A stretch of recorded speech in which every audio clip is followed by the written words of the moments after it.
కలుగు చేయనట్లు తన తర్వాత తన పిల్లలను తన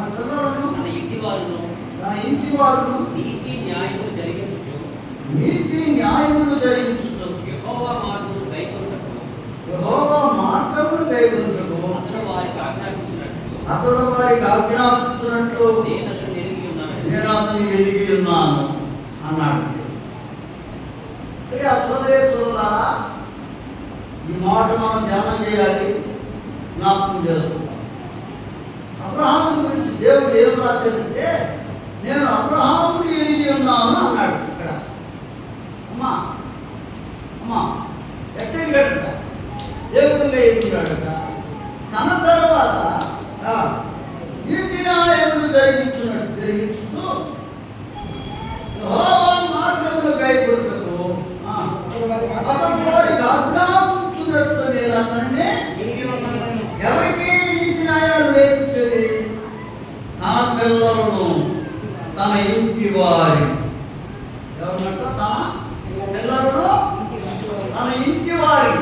అబ్రహాము ఒక మాదిరి అయిన తండ్రి, ఒక మాదిరి అయిన యజమాని. తన ఇంటి వారిని తన పిల్లలని నీతి న్యాయములు అనుసరించేటట్టుగా అతడు నడిపించను అని, వారికి ఆజ్ఞాపించను అని నేను అబ్రహాము గురించి ఎరిగి ఉన్నాను అన్నాడు దేవుడు. అమ్మా నేను ఎరిగాడా దేవుడు? ఎట్లా ఎరిగాడు? నీవు కూడా నీ బిడ్డలకి నీతి న్యాయములు అనుసరించేటట్టు వారికి జ్ఞాపకాలని దేవుడు ఎరుగున్నాడా? అమ్మా నిందకే చెప్పా, వాళ్ళు ఏమి చెడులో బళ్ళు ఉన్నాయి నేర్పడానికి పిల్లలకి. ఆత్మ సంబంధమైన ప్రార్థన వాక్యము నేర్పబడేది లేదా? ఏమ్మా ఏది ఏది మన అందరూ కాదు, ఇల్లు మన ఇల్లు అర్థమైందా? మన ఇల్లు పిల్లలు బడికి పంపిస్తున్నాం. ఆ నేర్పడానికి ఏమి చెడు నేర్చుకోవడానికి దానికి బడులు ఉన్నాయి.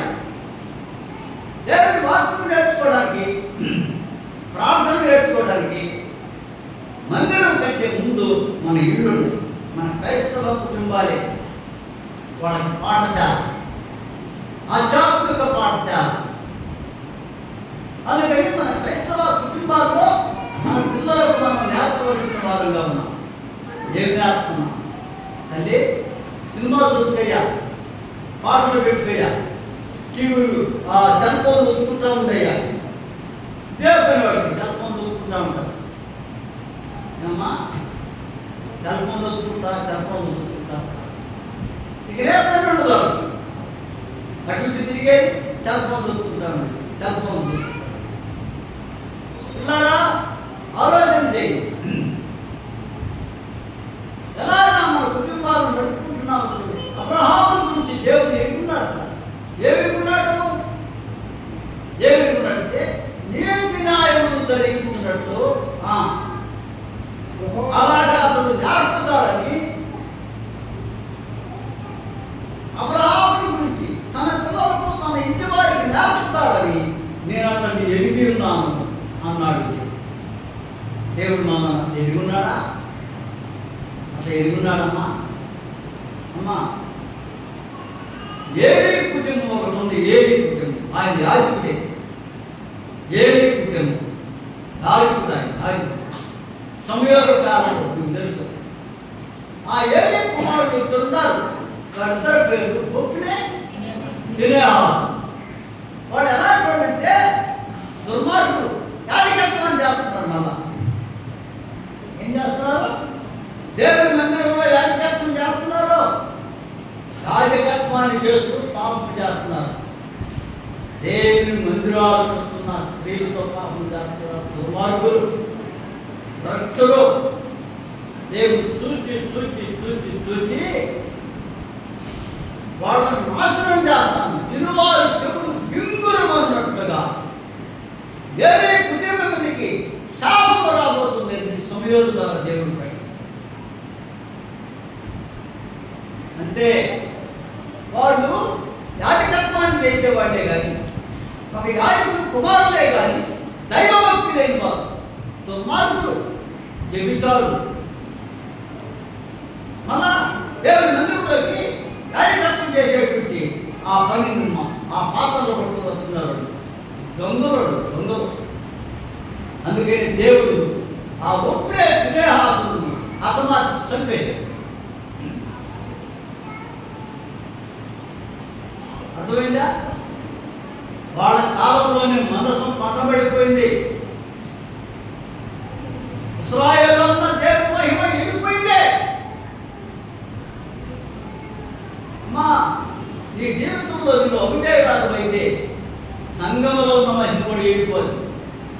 నీ కుటుంబంలో కూడా ఉన్న దేవుని మహిమ వెళ్ళిపోదు. దేవుని కాపులను వెళ్ళిపోదు. దేవుని భద్రతను పోగొట్టుకుంటాం. దేనివల్ల నీ బిడ్డల ప్రవర్తన బాగలేదు, నీ బిడ్డల జీవితాలు బాగలేవు, వాళ్ళ జీవితాలు సిద్ధపడినట్టుగా లేవు. అందుకని దేవుని మహిమ వెళ్ళిపోయింది. దేవుని మహిమ మీరు దేవుని మహిమను పోగొడతారా, దేవుని మహిమను ఉంచుతారా? అంటారు. అబ్రహాము యొక్క జీవితంలో మనం ఒకసారి ఆలోచన చేస్తే అక్కడ చూడండి,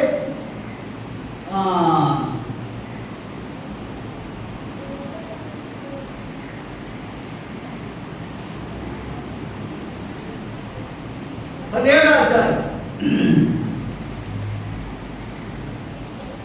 అధ్యాయం 23వ వచనం చూడండి. అప్పుడు అబ్రహాము తన కుమారుడైన ఇష్మాయేలును తన ఇంట పుట్టిన వారిని అందరినీ, తన వెంటితో కొనబడిన వారిని అందరినీ అబ్రహాము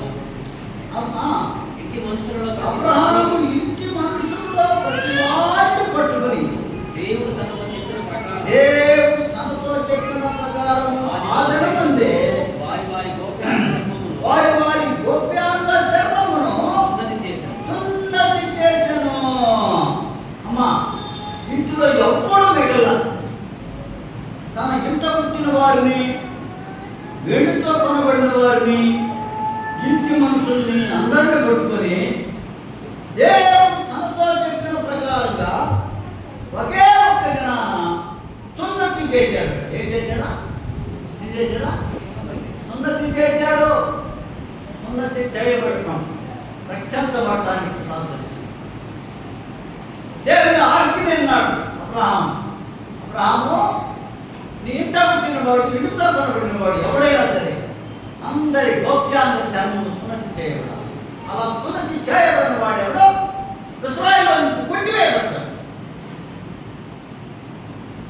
వాడు ఉండకూడదు, దేవుడు ప్రజల యొక్క లెక్కలో వాడు ఉండకూడదు అని దేవుడు కళాగట్టిగా సున్నతిని గురించిన సంస్కారాన్ని అబ్రహాముకు దేవుడు ఆజ్ఞాపించాడు.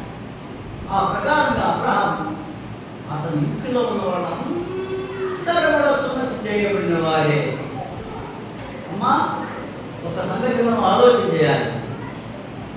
అబ్రహాము పెద్దదాసు ప్రకారం ఉన్నాడు. దీన్ని పెట్టుకొని 24వ అధ్యాయం దగ్గరండి. 24వ అధ్యాయం 24వ అధ్యాయం వచ్చి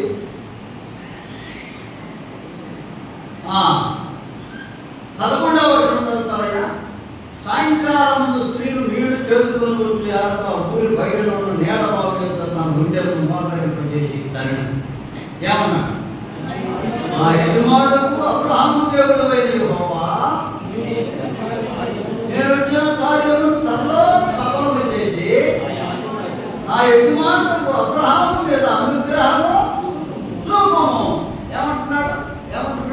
ప్రార్థన ఎలా చేస్తున్నాడు చూడండి. ఏమన్నాడు? నా యజమానులకు అబ్రహాము దేవుడైన యెహోవా. అమ్మా, అబ్రహాము ఇంటిలో అబ్రహాము పెద్ద దాసుడు ఉన్నాడు. ఆ పెద్ద దాసుడికి దైవభక్తి నేర్పించదు. ఈ అబ్రహాము యొక్క దాసుడు గొప్ప ప్రార్థనాపరుడు, గొప్ప విశ్వాసం కలిగినవాడు. శారీరక మొత్తాని కోసం వెళ్ళి ఆ మైదానంలో మోకరించి ఒంటెలను కూడా మోకరింపజేసిన చూడండి. అక్కడ మాట ఉంది. ఆ నేత యొక్క తన ఒంటె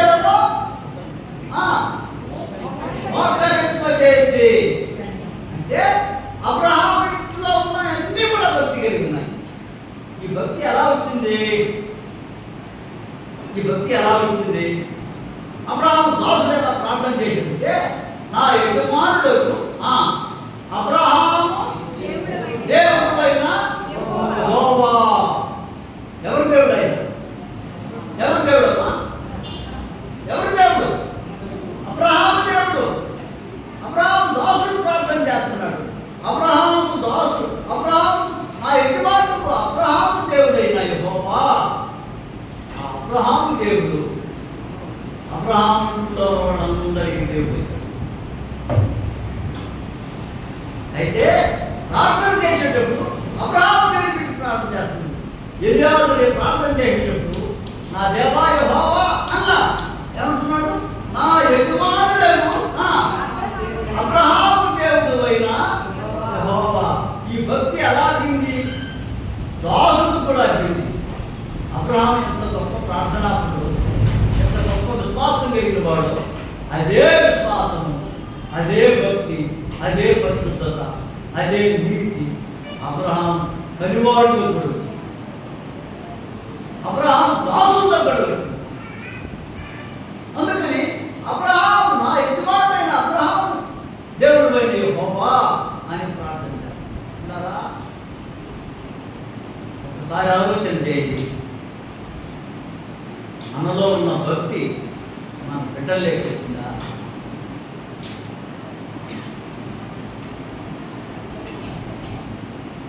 అబ్రహాములో ఉన్న విశ్వాసము అతని దాసులే వచ్చింది. అతడు దాసుడు ఏదో నామకావాసి భక్తి కాదు వాడు. ఎలాంటి భక్తి అంటే గొప్ప విశ్వాసం. అయ్యా ఈ నేల పూట ఎందుకు నేను ప్రార్థన చేస్తున్నాను. ఒంటరి కూడా మాత్రం చేశాడు కదా, ప్రార్థన చేస్తున్నాయి గుండెలు కూడా. అబ్రహాం ఎంత దైవభక్తి ఉన్నదో మన ఎంత అలాంటి దైవభక్తి ఉందా? అమ్మా ఆలోచన. ఏం చేస్తున్నాము మన బిడ్డలతో? ఏం చేస్తున్నాము? ఎన్ని గంటలు ప్రార్థనలో గడుపుతున్నాం? మనం టీవీలు గడుపుకుంటాం, సీరియల్ పెట్టుకుంటాం, వాటి కాదు సమయం సరిపోదు. నీ దేవుని సన్నిధిలో నీ ఇంటిలో ప్రార్థన చేస్తున్నావా? నీ బిడ్డల కోసం అటు ఇటు గాలి పెడుతూ ఉంటాం. అది అడుగు అడ్డుకోని ఇంటుకోని ఇంటున్నాను ఆ ఇంటికి ఏదో చెప్పుకుంటుంటాం. వాళ్ళ గురించి ఏదో చెప్పుకుంటాం. నా మాట అబ్రహాం యొక్క కుటుంబాల గురించి నేర్చుకోవాల్సిన చాలా ఉంది. అబ్రహాం దాసులందరూ కూడా భక్తి కలిగిన వారు. సరే, ఎంత పుట్టిన వాడు, విడుత కనబడిన వాడు. అబ్రహాం నుంచి మనుషులందరూ సున్నతి చేయబడిన వారు. ఒక్కడు కూడా లక్ష్యం లేడు. ఒకడు కూడా మన ఇంటిలో భార్య వస్తే భర్త రాడు, భర్త వస్తే భార్య రాదు, తల్లిదండ్రులు వస్తే బిడ్డలు రాదు, బిడ్డలు వస్తే తల్లిదండ్రులు రాదు. మన భక్తి ఫలించాలి, మన విశ్వాసం ఫలించాలి, మన ప్రార్థనా జీవితం ఫలించాలి. అది మన బిడ్డలేక వ్యాపించాలి, మన కుటుంబలే కదా రాదా, వాళ్ళ భర్తలే కదా రాదా. ప్రార్థన చేయాలి, కన్నీటితో ప్రార్థన చేయాలి, ఆ వేదంతో ప్రార్థన చేయాలి. దేవుడు నిన్ను మార్చాలి, నీ కుటుంబాన్ని మార్చేస్తాడు. అబ్రహాం కుటుంబం చూడండి, అతని దాసుడు ఏం చేసే ప్రార్థన, నా దేవా యెహోవా అంటున్నా. ఏమంటున్నాడు? నా యజమానులకు అబ్రహాము దేవుడైన మళ్ళా అన్నాడు, నా యెహోవా నేను వచ్చిన కార్యం సఫలము చేసి నా యజమానులకు అబ్రహాము మీద అనుగ్రహం చూపుము. నా యజమానుడైన నా మీద అనుగ్రహం చూపయ్యా అన్నాడా? ఏమా అన్నారా? నా మీద అనుగ్రహం చూపయ్యా, ఈ నేల ఓటు ఏదో నిలుచుకున్నానయ్యా, ప్రార్థన చేస్తున్నాయ్యా, నా మీద అనుగ్రహం చూపు అలా. నా యజమానుడి మీద అనుగ్రహం, నా యజమానుడు పని మీద నువ్వు నా దేవుడు అంటే అబ్రహాము దేవుడు అయ్యా. అందుకని అబ్రహాము దేవుడు, ఇస్సాకు దేవుడు, యాకోబు దేవుడు. అందుకని ఈ అబ్రహాము దేవుడు అబ్రహాము ఇంట్లో ఉన్న వాళ్ళందరికీ దేవుడు అయ్యాడు. అలాగే నువ్వు నమ్ముకున్న దేవుడు నీ ఇంట్లో వాళ్ళందరూ నమ్మగలిగారా? ఆ తల్లి సోదరి ఒక్కసారి ఆలోచించే, ఏం చేస్తున్నావో చూసుకో, నీ విశ్వాసం ఎలా ఉందో చూసుకో. వాయి లోక సంబంధమైన వాటితో బాబు రాకుంటున్నాను, అది చేయాలా, ఇది చేయాలా, ఆడుకోవాలా, ఏడుకోవాలా, తేలుకున్నాను. బిడ్డల విషయం పట్టిస్తాం, కుటుంబ విషయం పట్టిస్తాం. ఇదే అయిపోయింది మనం, ఈ కావాల్సింది అయిపోయింది మనం.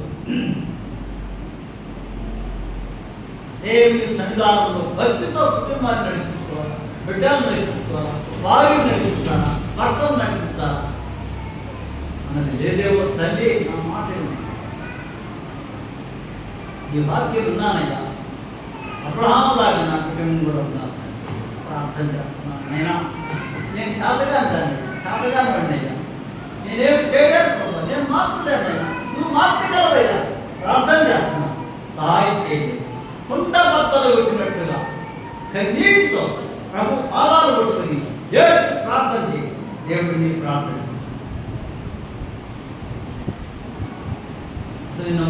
దేవుడిని ప్రార్థన అంటాడు. అద్భుతమైన కార్యాలు చేస్తాడు, ఆశ్చర్యమైన కార్యాలు చేస్తాడు. ఈ ప్రార్థన విశ్వాసము, ఈ భక్తి జీవితము అబ్రహామును బట్టి తన దాసుడికి వచ్చింది. తన దాసుడికి సేవ. అలాగే తల్లిదండ్రులమైన మనం ఎవరైతే భక్తి కలిగి ఉన్నారో ఇంట్లో ఆ భక్తి కలిగిన వాళ్ళ భక్తి గల ప్రార్థన, వాళ్ళ భక్తి గల ప్రవర్తన తన ఇంటిలో వారు రక్షించబడటానికి వీలు. ఆ దృష్టితో చేయండి. చాలా మంది ప్రార్థన మానేస్తున్నారు, ఆరాధన మానేస్తున్నారు. పనులని, ఉద్యోగాలని అది చేస్తా ఉన్నాం. కుటుంబాన్ని కూడా పట్టిస్తాం. సరిపోయింది, వద్దొస్తూ దాకేది. పిల్లలు ఏం చేస్తున్నారు? పిల్లలు ఎక్కడ పోతున్నారు? పిల్లలు ఎక్కడ జరుగుతున్నారు? పట్టిస్తాం. చూడాలా ఆలోచన, దైవభక్తి కలిగి జీవితాలు. దైవభక్తులు అబ్రహామును గురించి అలా దేవుడు ఎదిగాడు. అందుకని అబ్రహాములో ఉన్న భక్తి జీవితం చాలా. అబ్రహాము కుమారుని గురించి ఒక మాట చదువు. 24వ అధ్యాయం 63వ 63వ సాయంకాలం పొలంలో ధ్యానింప బయలువెళ్ళి కళ్ళెత్తి చూసినప్పుడు ఒంటెలు చూపించాను. అమ్మా ఎక్కడికి వెళ్ళాడు? పొలంలోకి. ఎందుకు వెళ్ళాడమ్మా? అమ్మా ఎందుకు వెళ్ళాడు ఆయన? ప్రార్థన చేయండి, ధ్యానించడానికి, దేవుడి గురించి ధ్యానించడానికి, దేవుడితో ప్రార్థన చేయడానికి. ఎక్కడికి వెళ్ళాడమ్మా? ఎక్కడికి వెళ్ళాడు? పొలంలోకి వెళ్ళాడు. పొలంలో చేసి ప్రార్థన చేస్తాడు. అబ్రహాము భక్తి గలవాడే. తన దాసులందరూ నడిపించాడు భక్తిలో. ఎడుతో తన భార్యలందరూ నడిపించాడు భక్తిలో. తన కుమారుడు చెప్పండి, తన కుమారుడు కాముండరు భక్తిలో ఉన్నాడు కదా. తన కుమారుడు కూడా భక్తిలో నడిపించాడు. తన కుమారుడు కూడా భక్తిలో నడిపించాడు. అందుకని గొప్ప ప్రార్థనాపరుడై చేశాడు. అమ్మా అర్థమైందా?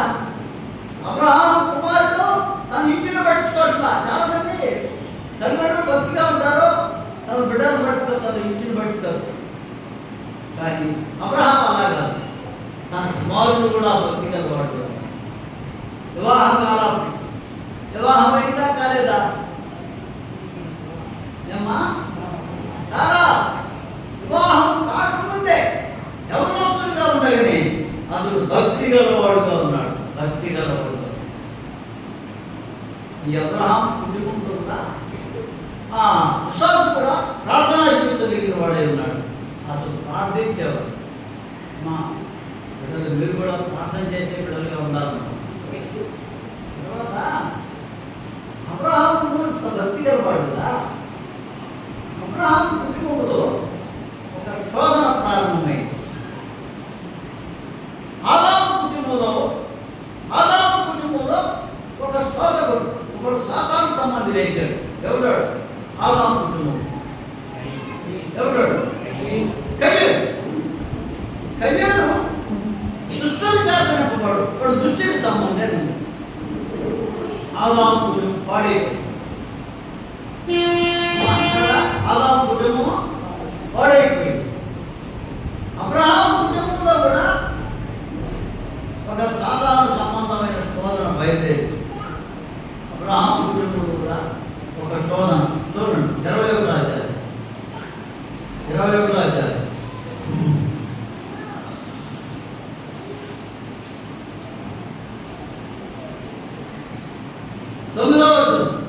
లేకపోతే 8 నుంచి ఆ పిల్లవాడు పెరిగి పాలు విడిచినాం. పాలు విడిచిన ముందు అబ్రహాం కుటుంబం చేశాడు. అప్పుడు అబ్రహాముకు ఐగుప్తురాలైన హాగరు పైన కుమారుడు పరిహరించుట చాలా చూశాను. చూసారా? పరిహరిస్తున్నాడు, పరిహాసం చేస్తున్నాడు, అవమానపరుస్తున్నాడు. ఎవరన్నా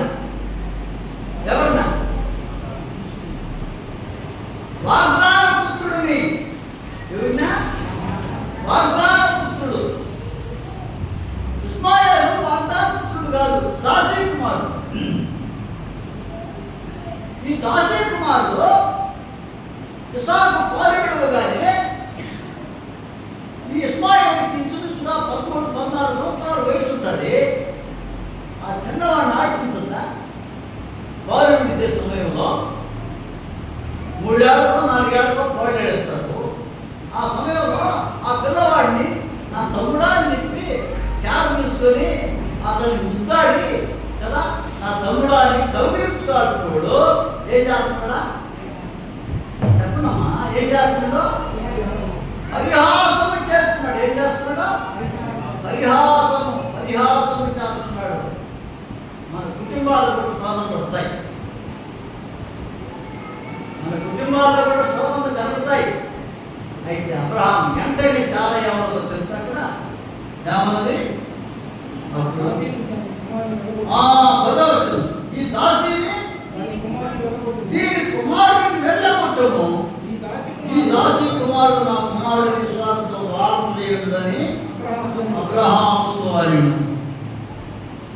ఈ దాసి కుమారుని ఎదుర్కొంటూ ఈ దాసి కుమారుడు నా కుమారుడితో వారసుడై ఉండని ఆగడం. వీడు పరిహాసం చేస్తున్నాడు. ఎలగొట్టి ఉండవాడు, అన్నింటిలో ఉండేవాడు. ఎలాంటి అవిశ్వాసంతో కూడినవాడు. వీడు మనసే మంచిగా దేవుడు అని చెప్పాడు. వాడి గురించి ఏమన్నాడంటే, నీవు అడవిగాడి లాంటి వాడు రా చెప్పాడు. నేను చెప్పాడా? అడవిగాడిది లాంటి వాడు. ఈ అడవిగాడి లాంటి వాడే ఈ ప్రపంచంలో ఉగ్రవాదులను కనిపెట్టేశాడు. ప్రపంచంలో ఉగ్రవాదులు పెట్టి ఈ అడవిగాడి లాంటి వాడు సంతానం. వీళ్ళు ఇస్రాయేల్ బద్దశత్రువులు. పాలస్తీనులు గాజాలో ఉన్నారే, వీళ్ళెవరు? హమాసు, ఇంకా రకరకాల ఉగ్రవాద సంస్థలు ఉన్నాయే, వీళ్ళంతా ఎవరు? ఇస్రాయేల్ సంతానమే. వీళ్ళే ఇస్రాయేల్ శత్రువులు. అందుకని ఆనాడు ఆయన ఏమన్నదంటే, ఈ దాసుని దీని కుమారుడిని ఎడగొట్టేసాయి. ఇలా శరీర సంబంధులు సంఘాలతో ఉంటారు. ఆత్మ సంబంధాలు పక్కనుంటే శరీర సంబంధాలు కూడా ఉంటారు. ఇస్మాయిల్ లాంటి వాడు ఉంటారు, ఇస్సాకు లాంటి వాడు ఉంటారు, ఇస్మాయిల్ లాంటి వాడు కూడా ఉంటారు. ఆత్మ సంబంధులు, ప్రార్థనాపరులైన వాడు, భక్తి కలిగిన వాడు, పరిశుద్ధ జీవితం కలిగిన వాడు ఒక పక్కన ఉండగా, శరీర సంబంధులు శరీర విషయాల గురించి మనసు ఉంటారు, శరీర విషయాల గురించి మాట్లాడుకుంటారు, శరీర విషయాల గురించి నడుచుకుంటారు. సంఘంలో కూడా ఎలాంటి వాడు ఉంటారు. తల్లి నువ్వు ఎలా ఉన్నావు? సంఘంలో ఆత్మ సంబంధిగా ఉన్నావా, శరీర సంబంధిగా ఉన్నావా? దేవుని వాక్యం. ఎందుకంటే రెండోసారి వాక్యం అంటే ఎలాంటి విషయాలు మనకి మన జీవితాలు సరిచేసుకోవడానికి రెండోసారి వాక్యం వినాలి. మొదటిసారి ఆరాధన గురించి ఏ వాక్యం చదివిక ఉండదు. వ్యతిరేక వాక్యాలతో, బుద్ధి వాక్యాలతో, దిద్దుబాటు వాక్యాలతో. రెండోసారి వాక్యంలో దేవుడు మనతో మాట్లాడు.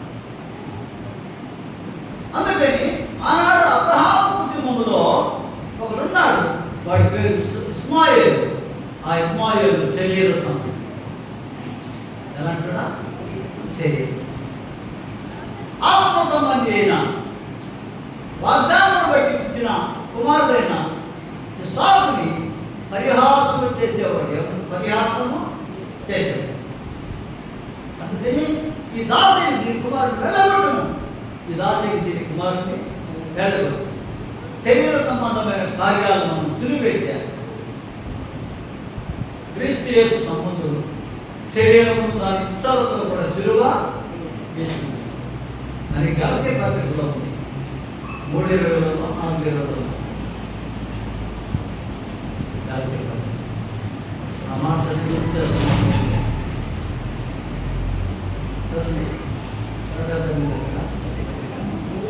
క్రీస్తు యేసు సంబంధులు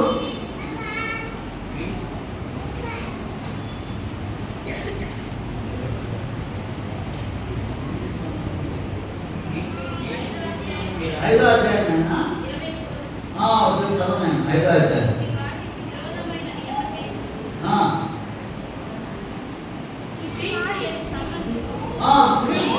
సంబంధులు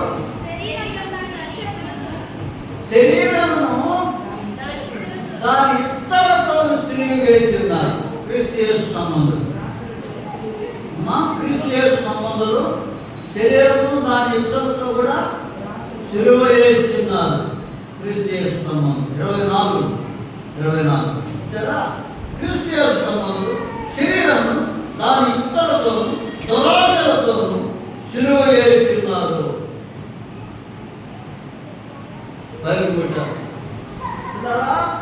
దురాశలు పుడతా ఉంటాయి. బాగుంటాం శరీరేచ్ఛలు కూడా పుడతా ఉంటాయి. నా మాట శరీరేచ్ఛలు దేవుడిని నమ్ముకున్న వాళ్ళు కూడా శరీరేచ్ఛలు దేవుడు సాతాను కలిగిస్తాడమ్మా. ఈ శరీరము పాపం గురిస్తుంది. ఈ శరీరంలో ఉన్నంత వరకు యుద్ధాలు లేకపోతా ఉంటాయి.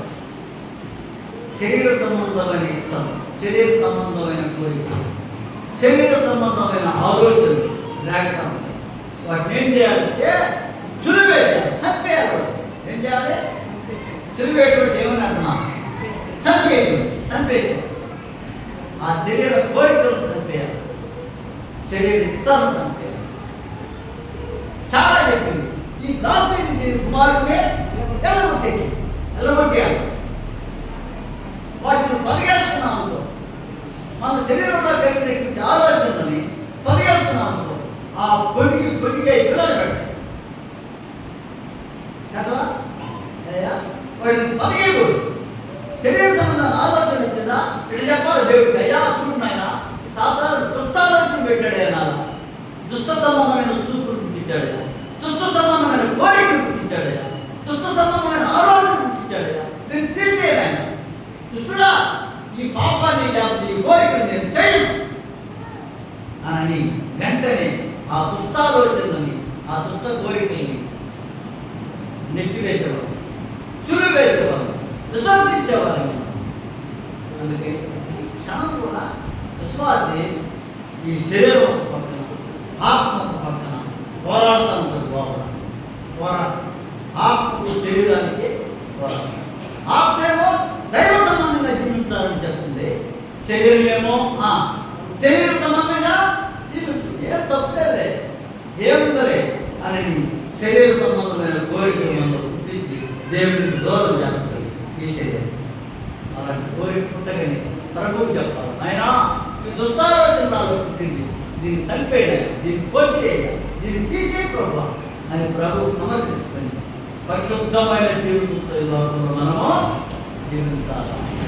ఎవరొస్తున్నారా? మీరు కూడా మాకంటే ఎవరొస్తున్న హృదయాల్లో కోరికలు గుర్రంలాగా పరిగెత్తాయి.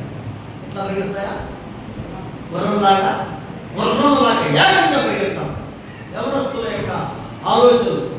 అందుకని దయచేసి నా కళాలు గుర్తుపెట్టుకోండి, దైవంగా జీవించండి, దేవుడికి అప్పగించుకోండి. దేవుడు ప్రభు నమ్ముకోండి. మరుమనసు లేదా మరుమనసు బాప్తిసాన్ని సిద్ధపడలేదు, బాప్తిసాన్ని చదవకూడదు. యేసు ప్రభు పలుకు నువ్వు కూడా ప్రభు వల్ల ఆరాధనలో పాల్గొంది. ప్రభు వస్తున్నాడు త్వరగా, మనం తీసుకుని వెళ్ళిపోతాడు. మనంతా పడవతో అలా జీవించాలి. ప్రేమతో మనం చేస్తున్నాం. అబ్రహాము దేవుడు వారి వైపు, వీటితో కొనబడిన వారి వైపు, తన కుమారుడు వైపు అందరిలోకి అబ్రహాం అలా జ్ఞాపకయ్యాడు. వాళ్ళని అబ్రహాం అలాగా జ్ఞాపకయ్యాడు. తల్లిదండ్రులైన మీరు కూడా మీ బిడ్డలకు అలా జ్ఞాపకండి. దైవకంగానే దేవుడు లేని కుటుంబంగా సోదరులా రేపటి మనం భక్తి కలిగి జీవితాం చచ్చిపోతాం. ఎప్పుడు చచ్చిపోతాం? ఎస్ఐ రాబోతున్నాడు. ఈ చచ్చిపోయేలా భక్తి కలిగిన జీవితాన్ని జీవించి చచ్చిపోతాం. భక్తితో ప్రార్థన చచ్చిపోతాం. ప్రభు దగ్గర ఏమంటారు కదా? భక్తితో జీవితం, ప్రార్థనా జీవితం ప్రభు దగ్గర బహుమానం.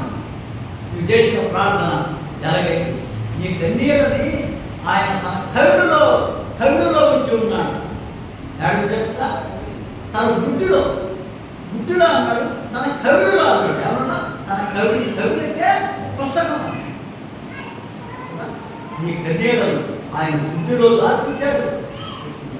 బిడ్డ ప్రార్థన చేశాడు, భక్తి కలిగి జీవించాడు. నీ కుటుంబం కోసం ప్రార్థన చేశాడు, గ్రామస్తుల కోసం ప్రార్థన చేశాడు, రక్షణ పొందనోడు కోసం, సంఘం కోసం. పౌరుడు అన్నాడు, సంఘముల గురించిన చింత నాకు కలదన్నాడు. సంఘాల గురించిన చింత అమ్మా, నీ కుటుంబాల గురించిన చింత లేకుండాలా, నీ బిడ్డల గురించిన చింత లేకుండాలా, అలాగే ఈ సంఘాల గురించిన చింత కూడా లేకుండాలి. అమ్మా, సంఘంలో ఉన్న బిడ్డలందరి గురించిన చింత లేకుండా వీళ్ళందరి గురించి ప్రార్థన చేయాలి. నీకోసం ప్రార్థన చేసుకున్న బిడ్డల గురించి ఉద్యోగాలు ఏమైనా వాళ్ళ ప్రయాణంతో ఉండయ్యా, వాళ్ళకి ఏదో చేయ్యా. ఆమేన్. అంతేనా అమ్మా? అలాగా సంఘంలో ఉన్న వాళ్ళందరి గురించి, నక్షత్రం ఉన్న వాళ్ళ గురించి కదా, మన రాష్ట్రం గురించి, మన గ్రామాల గురించి, మన మండలాల గురించి దేవుడి సేవ జరగాలి. ప్రపంచంలో ఎక్కడ దేవుడి సేవ జరగాలి. వాళ్ళందరూ సేవ జరుగుతున్న స్థలాలు అలాగే ప్రార్థించాలి. సాయంకాలం సువార్తకి వెళ్దాం. సీతారామపురం రండి, 4:30 గంటకే రండి. సీతారామపురం వెళ్ళి సేవ చేస్తాం. సుబ్బాయపురం చెప్పాము, సీతారామపురం 7 ప్రాంతాలు చెప్పుకున్నాం. అక్కడ సుబ్బాయపురం ప్రార్థన చేస్తాం. కడుపు వస్తుంది ప్రార్థన. కడుపు వస్తున్నాం, అందరూ కళ్ళు చూస్తున్నామా? ఎవరు కళ్ళు తిరగకూడదు. ఒకసారి చెప్పిన వాక్యాన్ని పరిశీలన చేస్తాం, హృదయంలో పరిశీలన చేస్తాం. ఇలా ఈ వాక్యంతో నాకు మాట్లాడారు, నన్ను క్షమించున్నాను. నా కుటుంబాన్ని అబ్రహాం కుటుంబాన్ని